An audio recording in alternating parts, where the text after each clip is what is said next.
My name is Sierra Maddox, and for most of my life, I existed like a shadow, clinging to the edge of a spotlight that was never meant for me. The forgotten daughter in a home where love came with terms and conditions that always disqualified me. At 25, I worked double shifts, slinging coffee and greasy hash browns in a dusty roadside diner off Highway 89 in Arizona, a place where truckers remembered my face more than my own mother did, where I smiled through cracked lips and aching feet while dreaming of a life I couldn't afford to want. My bank account never saw more than 2 digits once rent cleared, and my closet was a museum of thrift store maybes and uniforms that reeked of fryer oil. But I still showed up because I had to, because no one was coming to save me, and because somewhere in my stubborn bones, I believed that one day something, anything, would shift. My mom, Ruth, made sure to keep my hope on a leash, reminding me every chance she got that I wasn't like my sister Elena, the precious gem she polished and paraded like a trophy. The daughter who got ballet lessons, debate camp, a brand new Volkswagen for her 16th, while I got hand-me-down bras and eye rolls for birthdays. Every achievement I made was dismissed as luck, and every mistake was treated like proof I'd never amount to anything. I was the cautionary tale whispered in family corners, while Elena was the golden girl who could do no wrong, and I tried not to let the bitterness eat me alive, even when it tasted like acid in my mouth. I had no support, no savings, no break, not even from my ex-boyfriend, Kyle, who ghosted me one rent cycle and left me holding a lease and a pile of overdue utility bills. But on a random Tuesday night, during a 10-minute smoke break behind the diner, life flicked a match I never saw coming. My coworker, Jessa, dared me to buy a scratch-off ticket from the grimy vending machine by the gas station register, and I rolled my eyes, told her I didn't have the luxury of wasting $2 on hope, but she slapped one in my palm and said, "Just scratch it, loser," with a smirk. So I did, without expecting anything, without even caring, until I saw the numbers staring back at me like a dream I didn't believe I was allowed to have. 4, 15, 29, 37, 42, Powerball 10. I didn't scream, didn't jump, didn't run. I just froze. There in my shoebox apartment, with a stained carpet and a leaky ceiling, holding that slip of paper like it was fragile glass, like it could disappear if I blinked too hard. And for the first time in years, I felt something other than tired. I felt seen. I felt chosen. My hands were trembling so violently, I could barely type the numbers into the verification site. And when the screen flashed green and red, jackpot winner, $4.5 million, my breath caught like it didn't belong in my lungs. My knees gave way, and I collapsed to the floor with nothing but silence and disbelief crashing through my chest. Me, Sierra Maddox, the girl everyone pitied or forgot, had just become a millionaire. Not because of a man, not because of family, not because someone handed it to me, but because the universe, for once, looked me dead in the eye and said, "You matter." I didn't tell a soul, not Jessa, not Kyle, not even the barista who knew my coffee order by heart. I locked the ticket in my worn-out planner and took the next bus to the Arizona Lottery office in Phoenix, dressed in jeans and a hoodie, trying not to look like someone carrying everything that could change their life in a zippered folder. I requested the physical check instead of a direct deposit because I needed to feel it, to touch my freedom, to finally hold something in my hands that couldn't be explained away or taken from me by someone else's opinion. My name was printed right there, under the amount that once only existed in other people's dreams. $4,500,000. I couldn't stop staring at it, not because of the money, but because of what it symbolized. Proof that I wasn't a background character anymore. Proof that I existed beyond my sister's shadow, beyond my mom's judgment, beyond the crumbs I was always expected to accept with a grateful smile. I rode back home, gripping that envelope like it was sacred, ignoring the noise around me, making a list in my head of everything I would change. First, I'd get out of that apartment with the mold and the roaches. Then, I'd buy a car that didn't scream every time it hit 30 miles per hour.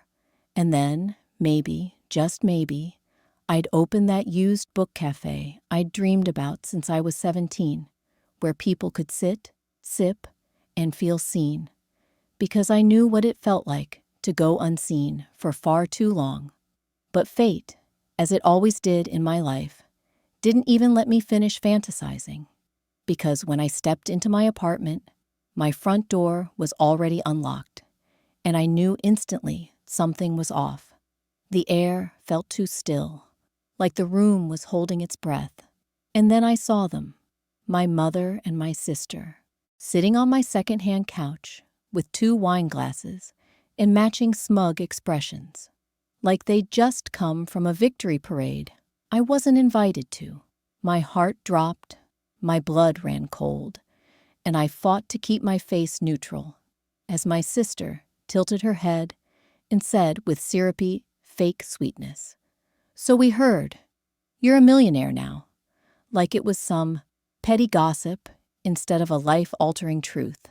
I blinked, stunned, because I hadn't told anyone, hadn't even left a voicemail, and yet, here they were, waiting like vultures, already circling my win. And I didn't even get a second to ask how they knew before my mother, Ruth, cut straight to the chase with a tone sharp enough to slice. "Don't forget who raised you. Your family comes first." That's when I realized this wasn't a celebration. It was a siege, and I was the castle they planned to storm. I swallowed hard and looked between them, suddenly feeling like the check in my purse was radioactive. Like any second, they'd rip it out of my hands and justify it with every insult and guilt trip I'd been fed since I was a kid. That night, I didn't sleep. I paced. I panicked. I stared at the check under my pillow and wondered if winning had just painted a target on my back. But beneath all that fear was a flicker of something else. Fire. Because for once, I had something they wanted, and they weren't going to take it from me without a war. I don't know what I expected to see the next morning. Maybe an empty wine glass, or some leftover attitude from the ambush the night before. But I definitely didn't expect to find a carefully typed, itemized family investment plan waiting for me on my own chipped kitchen table, like it was some corporate contract written in blood I never agreed to spill. The ink was still fresh, but the entitlement screamed louder than the black letters that filled every corner of the page. Pay off Elena's remaining law school debt. Renovate Mom's entire kitchen with imported marble countertops. And, oh, a travel fund, so they could finally take the Mediterranean vacation they always whined about missing because of my expenses, which I assume meant raising me on the budget crumbs they scraped together after handing Elena everything shiny and new under the sun. As I stood there, reading the list over and over, I noticed what was glaringly absent: any mention of me, my life, my dreams, or the fact that I was the one who had actually won the damn money, as if my existence was just a faucet they could finally turn on to pour into their designer fantasies and cosmetic upgrades. It wasn't a plan. It was a blueprint to bury me under their greed again, only this time with dollar signs attached to every nail. I sat at the table, folded the paper once, then twice, placed it down, and looked at my mother, who didn't flinch when I said, with the calm of someone building a dam over a flood, "No, it's mine. I worked hard, suffered harder, and this is finally my win." And I saw something crack behind her eyes, something ancient and furious, like I'd just shattered a sacred spell that kept her in power, because her face twisted into this cold, contorted rage that wasn't maternal. It was possessive, like I'd stolen her birthright by daring to claim something for myself. "You're being selfish," she snapped with venom. And Elena, who was twirling her straw in her iced coffee, like she was bored of the whole conversation, chimed in with this sickeningly smug tone, calling me vindictive and accusing me of letting money change me. I laughed, not because it was funny, but because the irony was so loud it hurt. "No," I said, leaning forward so they could feel it in their bones. "I'm just not letting it change you." And the silence that followed was colder than any goodbye they'd ever muttered to me before. I didn't wait for another word. I stood, walked to the bedroom, opened my fireproof safe, and locked the check inside, snapping the bolts shut like sealing a vault on my soul, because that money wasn't just currency. It was proof that I could finally escape the life they wrote for me in pen, before I even knew how to hold one. I spent the next 48 hours in a whirlwind, applied for a new apartment in a better zip code, started making vision boards for the used book cafe I'd always dreamed of opening, with floor-to-ceiling shelves, warm lighting, and a nook for girls like me who never felt like they belonged anywhere. And for the first time in forever, I allowed myself to picture a version of life where I wasn't someone's afterthought or financial scapegoat. I kept my head down, didn't tell anyone where I was moving, and I even researched security systems for my new place, just in case the wine smile invasion ever returned. But 2 days later, after finishing a long shift, filled with fake smiles and sticky aprons, I came home to something that sucked the breath straight out of my chest. The front door was cracked open, barely an inch, like an invitation or a warning, and the second I pushed it further, my heart plummeted into a void I didn't know existed, because the safe, the one place I thought they couldn't reach, was gone, completely vanished, like it had never been bolted to the floor in the first place. I staggered back, hand clutching the wall for balance as my mind scrambled to justify the impossible. Had someone broken in? Had I been followed? Was this a nightmare I couldn't wake up from? I called the police with trembling fingers, barely able to form coherent words, pacing in circles as if motion could keep me from collapsing. The officer arrived, asked questions, dusted for prints, examined the door, and that's when it got worse. There were no signs of forced entry, no broken locks, no damaged frame, just a door that had been opened with a key, and a hollow space where my future used to be. The officer gently suggested it might be someone close, and I nodded without saying a word, because deep down, I already knew. I just didn't want to admit it yet. Later that night, just as the dread settled into my bones like cement, my mother and sister showed up uninvited, again, this time with faux concern and crocodile sympathy, clutching takeout bags and fake apologies, like some twisted sitcom version of grief support. I didn't say anything. I just watched them, like a detective watches suspects. Every word, every blink, every lie disguised as kindness. But then my mom said something that sliced through the silence like a blade. "Maybe the universe is telling you not to hoard what should be shared."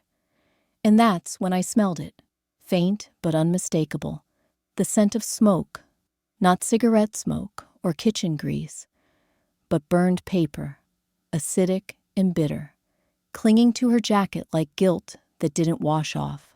My throat closed, my knees buckled, and I grabbed the edge of the counter just to stay upright as my voice cracked out in a whisper I didn't even recognize as mine. No, you didn't. And I waited, begged, for her to say I was wrong, to lie, to laugh it off, to deny it. But she didn't blink, didn't flinch, didn't even act like she'd done anything abnormal. She stared me down like I was an ungrateful child instead of her devastated daughter, and said, with a chilling calmness that will haunt me for the rest of my life, "It was for your own good. Now you won't be alone in your greed." And in that moment, every illusion I had about blood loyalty, about motherhood, about redemption shattered into ash.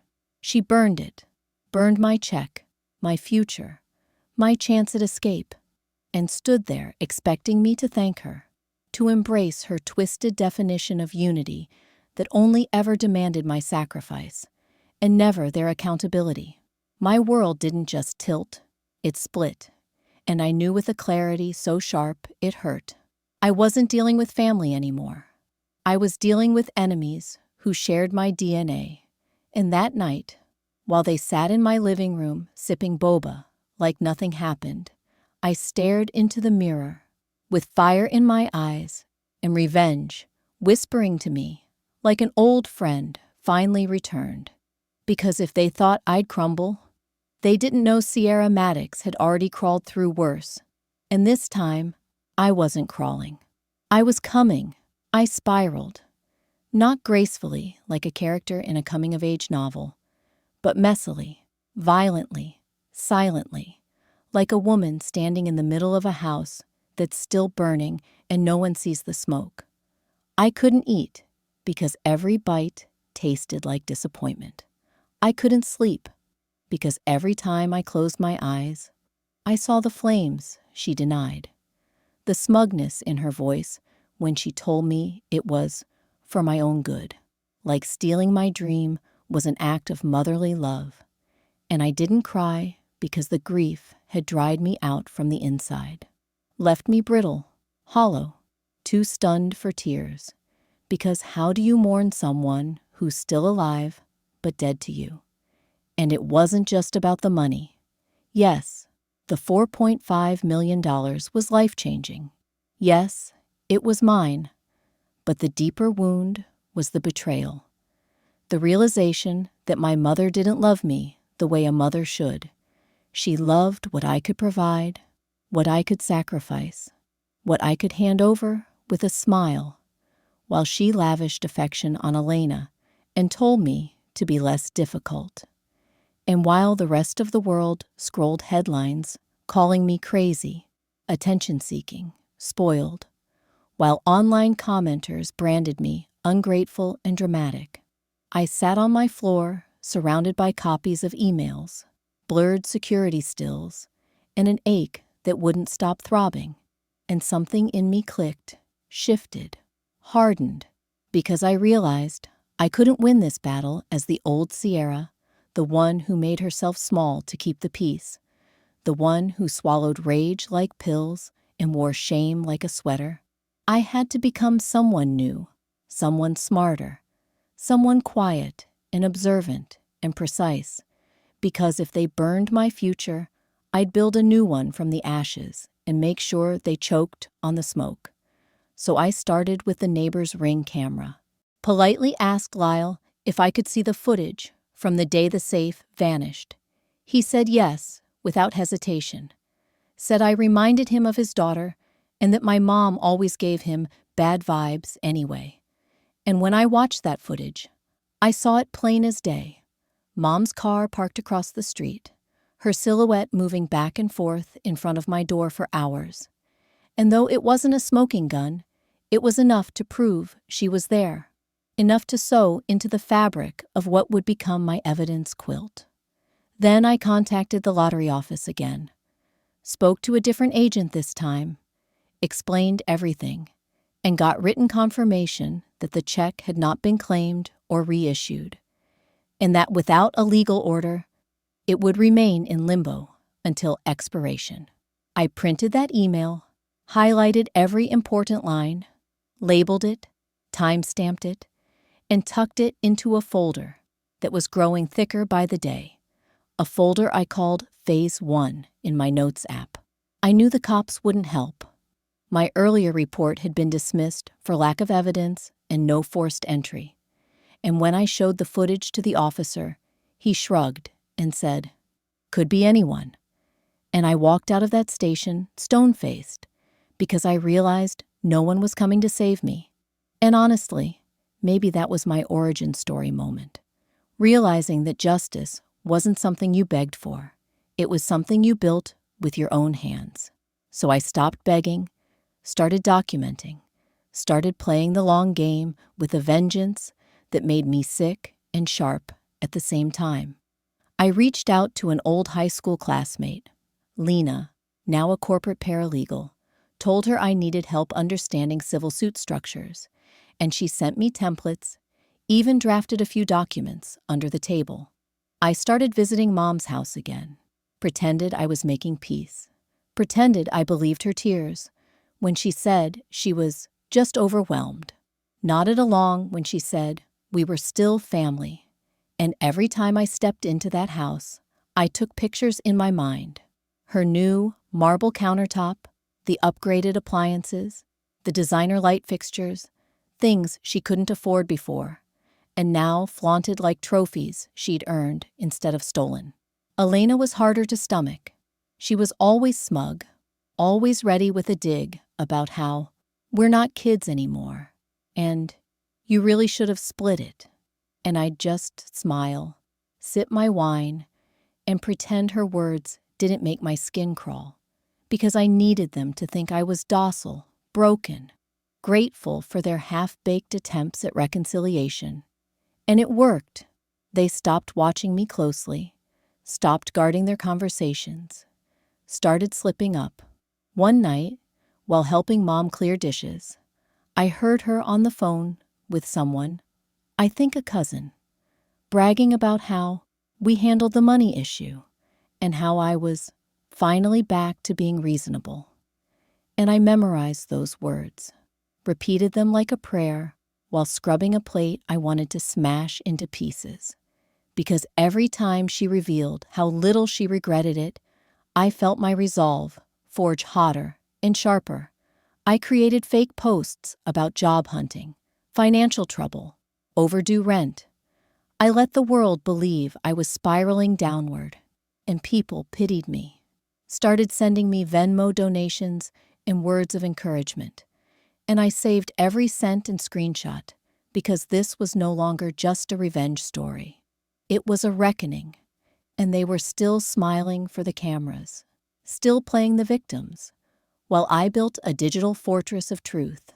And in that fortress were photos, receipts, sworn statements from neighbors, voice memos of whispered conversations, and soon, a podcast series I pitched anonymously about financial betrayal and family corruption that got picked up for 3 episodes. And I made sure one of them was my story, masked but detailed. And when it aired, it went viral. Suddenly people were talking about the girl whose mom burned her lottery win. And even though no names were mentioned, my mom's friends started asking questions, and she panicked, called me crying, said people were misinterpreting the story. And I just listened, silent, as she unraveled. Then came the media request. A reporter from a justice blog contacted me, asked if I wanted to go public, and I said not yet, because I wasn't done. I filed a civil claim, backed with enough digital evidence to make a judge pause, and my attorney delivered the paperwork to Mom's door like a wrapped gift, and the look on her face, caught between rage, fear, and disbelief, was the first time I saw her without the mask. Elena tried to mediate, said we should work this out privately, but I told her, "You lit the match too. Don't pretend you don't smell the smoke." And I meant it, because even if she hadn't struck the flame, She danced in the glow of what they stole. And now it was her turn to burn. And through it all, I never once raised my voice, never once played dirty. I stayed strategic, methodical, cold if I had to be.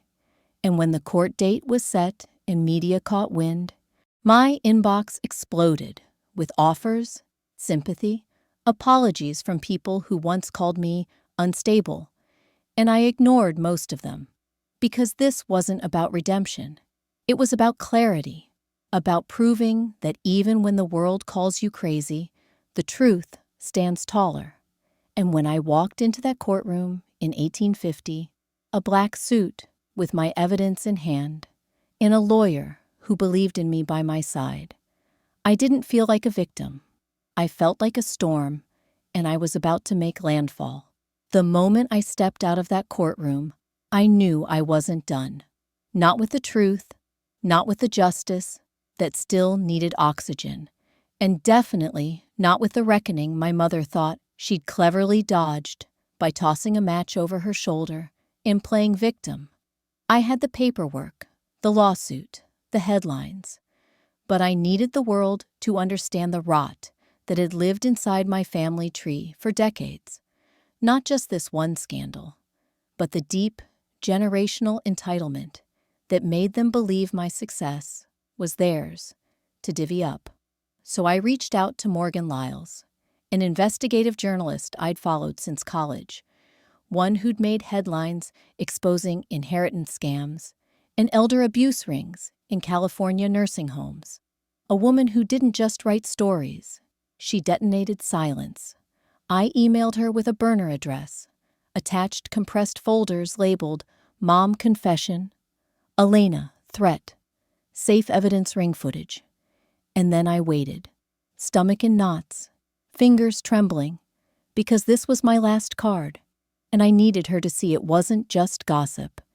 It was generational trauma dressed in dollar signs and gaslighting. And within 48 hours, she responded with a single line. Let's talk. Your story has teeth. We spoke in coded phone calls and private video chats. And when I told her about the voicemail, my mother's voice, frantic and broken, left on my Aunt Loretta's inbox, crying, I thought it was real. I thought if we scared her, she'd come to her senses and share. Morgan went still, and then she said, That's not just a slip-up. That's a confession and a motive. And I knew we were going nuclear. We spent days compiling timelines, piecing interviews, cross-referencing purchase receipts of luxury items Mom suddenly owned after the check vanished. And within a week, she had a story locked, sealed, and ready to shake the country. The headline dropped on a Monday morning. Daughter claims mother burned $4.5 million lottery check. Family greed exposed. And by noon, every major network had picked it up. Twitter, or X, whatever, exploded with hashtags like fake check, real greed, and high justice for Sierra. And comment sections finally turned in my favor. People called me brave, strategic, inspiring, and for once, my truth wasn't just my burden to carry, it was public record. But that wasn't even the twist. Not the earthquake that cracked the foundation of Mom's fragile little narrative. Because what she burned, what she so proudly reduced to ash, thinking she'd taught me humility, wasn't even the real check. It was a decoy, a perfect fake I'd ordered from a novelty site that prints custom gag lottery tickets, the kind you gift at bachelor parties or prank birthdays. And I'd slipped it into an envelope marked legal reissue, handle with care, just to see if she'd take the bait. And she did, with greedy hands and blind confidence, not knowing the real $4.5 million check was inside a fireproof folder at my best friend Jayla's legal office downtown, guarded in a locked cabinet labeled Client Escrow Private Holdings, untouched, unclaimed, untarnished by her betrayal. I had protected it, Not because I didn't trust the world, but because I knew the people closest to me had already shown me what they were willing to do when they thought no one was watching. And that voicemail she left, that unhinged confessional where she cried to Loretta that she thought it was real, that she just wanted to scare her straight, was the final nail in her perfectly curated mask. And I turned it over to the district attorney's office with a smile and a printed transcript, and it landed like thunder in the courtroom because she had tried to frame herself as a victim of my mental instability, claimed I fabricated the robbery, lied about the safe, invented the entire story. But now her own voice sang her guilt loud enough for the jury to sit stunned, for the judge to nod without expression, and when the charges were read, attempted fraud, theft of property, falsifying a report, obstruction, and malicious destruction of personal property. She didn't cry or beg or even look at me. She just stared at the floor like it might open up and swallow her before the cameras outside got their footage. And as the bailiff approached her with cuffs, she looked up, not with remorse, but with rage. And I stepped forward, not to gloat, but to deliver the line I had written, rewritten, rehearsed in mirrors and on napkins. The sentence I wanted her to remember more than any verdict. And I said clearly, "You wanted to teach me a lesson. Well, here's yours. Never play with fire if you can't stand the burn." And the courtroom reacted like I had just flipped the final page of a best-selling thriller. Murmurs rising, phones clicking. Even the judge paused, like he had to process what just happened. But I didn't linger. I turned on my heels and walked out of that courthouse as the woman they tried to erase, finally rewritten in the font of power. No longer a ghost clinging to justice, but a storm that carved her own justice into the ground. And I didn't cash that check immediately. No, I formed an LLC first, protected my name, my legacy, filed under Maddox Holdings, and routed the funds into accounts with multiple signatures. No more vulnerability, no more open doors. And I didn't hoard it either, because I knew what it meant to be overlooked, dismissed, told you don't matter. So I donated a full $1 million to a scholarship fund for young women like me.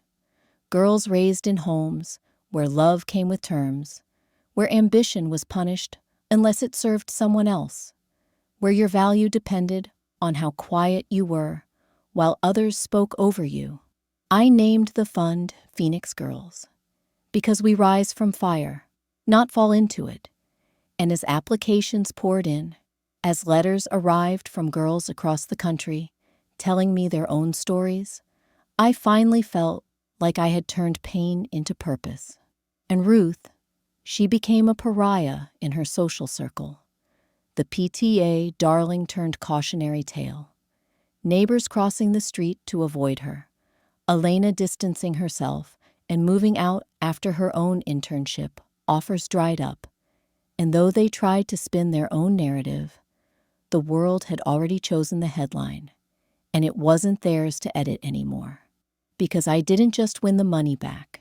I won the narrative, the dignity, the silence they'd forced me into for decades. And I broke it open like a dam bursting with truth. And now, every time someone says, "Aren't you that girl whose mom burned her lottery win?"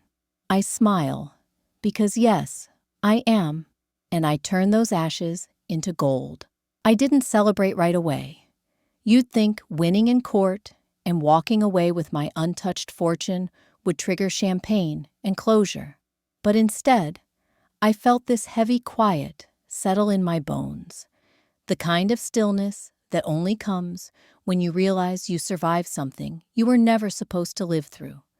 And now your only job is to make that survival mean something. So I packed my bags and left Arizona behind without warning. No goodbyes, no announcement, just silence, like a blade slicing through history.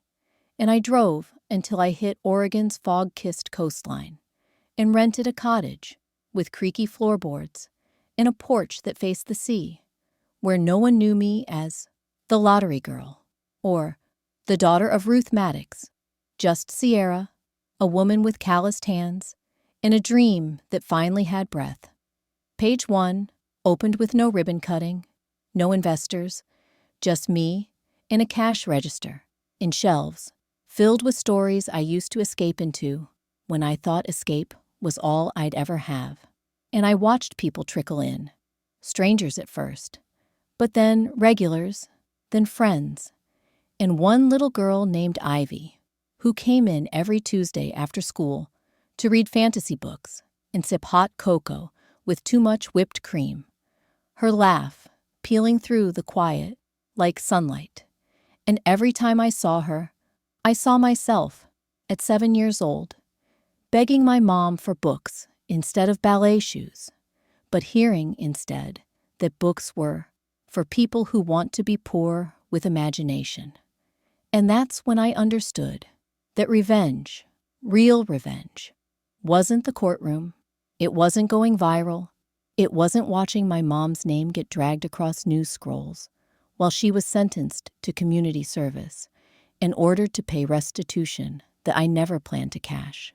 It was this moment, watching joy grow in a girl who might have otherwise had it stamped out like I did, this quiet undoing of generational cruelty by simply refusing to carry it forward. And yet, the aftermath still echoed. I got letters, so many letters, some anonymous, calling me ungrateful, unfilial, bitter, but others from women twice my age, saying, "Thank you for saying what I couldn't say when I was your age," or "My mother was a Ruth too," or "I didn't know I could walk away until I saw you do it." And those letters lined the back wall of page 1, taped up like prayers to a future none of us were given. And as I stood behind the counter pouring coffee, wiping tables, recommending stories that changed my life, I realized how often society masks manipulation as motherhood, how often children like me are told to forgive, to forget, to fold, all in the name of blood.